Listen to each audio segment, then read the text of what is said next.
Hey guys, so as many of you know, I was not a fan of Eloise Gardner and Pretty in Blue. I didn't think they were good episodes at all.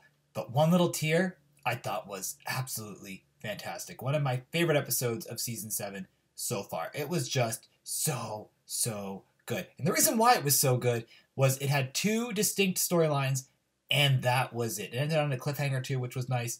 But because it was just really two cohesive storylines, I loved it because I was just following one in the Enchanted Forest and one in Hyperion Heights. And that's what I like from Once Upon a Time. It's very classic once writing, and it was perfect. I think the 3 week break was needed. I got into the show, and I'm super excited for the mid season finale next week. So let's talk about the episode in detail. I have a lot of notes, also my glasses. Sorry if the light's a little distracting, but figured be okay to do the glasses because I'm doing the video at late night. So Gothel's constant hair change is one thing about this episode I absolutely despised. And it's been a recurring thing since she was introduced that her hair keeps changing color. She's brown one day, she's blonde one day, then she is with like really dark, close to black with gray hair. It's just really annoying that her hair constantly keeps changing. I know Emma Booth, is a natural blonde, so I wonder how much of her real hair is in Hyperion Heights.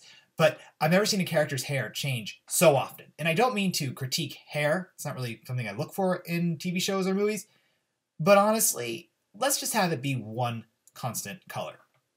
Another thing I wasn't a huge fan of is Rapunzel looks so much younger than Mr. Tremaine. And I didn't buy it. I didn't buy that they were a couple. I mean, I understood why they were a couple for the sake of the backstory. And honestly, Megan Warner and Gabrielle Anwar were fantastic in their roles. So I understood Rapunzel's plight, but I wasn't believing that Rapunzel was in love with Mr. Tremaine. It was just not, it was not gelling for me. Now, people could argue that in, those times, it was common for an older man to marry a younger girl. Well, in Once Upon a Time and Disney, that's really never the case. Generally, couples are more or less the same age.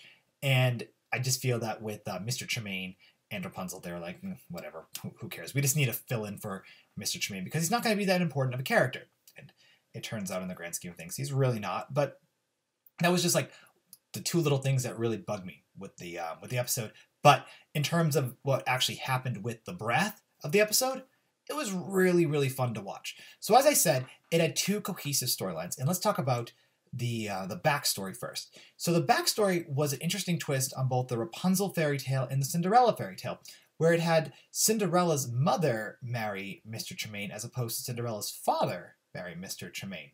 And I did enjoy that. Also, I thought it was really interesting that after Rapunzel was taken, that she ended up becoming a servant in her own house. And then, she also turned into Lady Tremaine at some point later in the future. We haven't seen how, Rapunzel turned into, evil stepmother, though I don't really feel that Lady Tremaine in the show or Victoria's evil.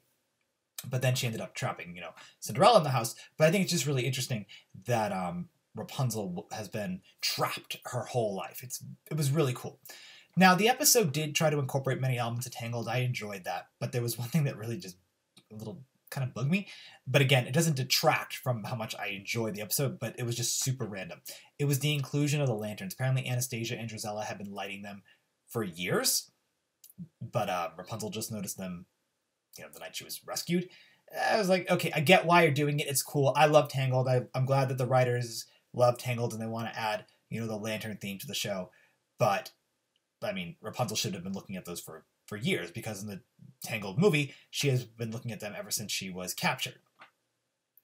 But I felt super bad for Rapunzel being trapped inside her own house. I liked the test that Emma Booth or that Gothel was putting her through. And then I also liked at the end of the episode how Rapunzel was able to put Gothel in her own tower until she escaped and Eloise Gardner.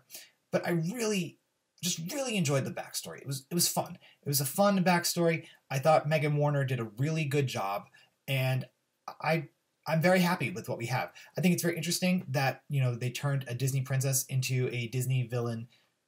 Well, obviously she's a Disney villain because she's the interpretation of Once Upon a Time's version of Lady Tremaine.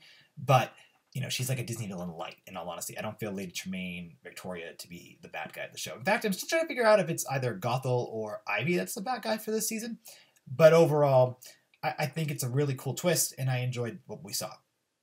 Now, In Storybrooke, we have Weaver and Victoria team up to try to discover, not discover Anastasia's body, but to how to awaken Anastasia. We have Gothel and Ivy tailing them, and Hook is involved in this as well. Now, the episode didn't include Henry, Regina, or Alice, and I gotta say, I really like the fact that they decided to cut out 3 characters, because it just allowed for the story to be, essentially more gelled, and to allow me to just be really vested in who I'm seeing and not have to worry about anyone else. And honestly, I didn't even think about Regina, Ronnie, or Alice. It was or Regina, Henry, or Alice. So I was glad they were gone, which is weird because I normally really love Lana Parrilla and normally complain when she's not on the screen. But there was something about this episode that made me think she doesn't need to be in every episode of the show. Overall, Gothel and Ivy's plan is still very much under wraps, and so is like this consequence of breaking the curse.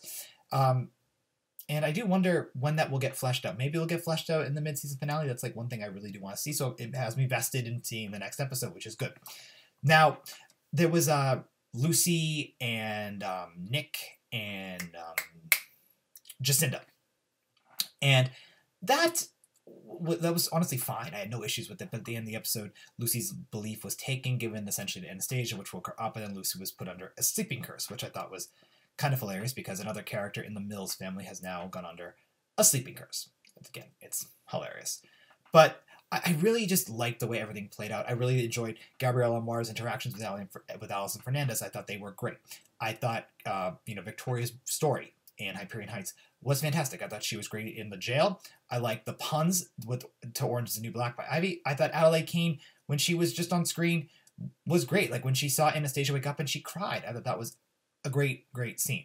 So overall, I would say One Little Tear, probably one of the best episodes, one of my favorites, and one that has me thinking quite a bit about the show, and I'm really enjoying where it's going. So I'm looking forward to seeing The Eighth Witch. I'll do a trailer review about that in a little bit, but it was fun. It was a fun episode, and I really hope that you guys enjoyed it, and I'm looking forward to what you guys all have to say about it in the comments below. I can't think of really anything else to divest in it. I mean, Gothel and Rumpel clearly have a backstory. I'm looking forward to seeing that as well. That'll be cool.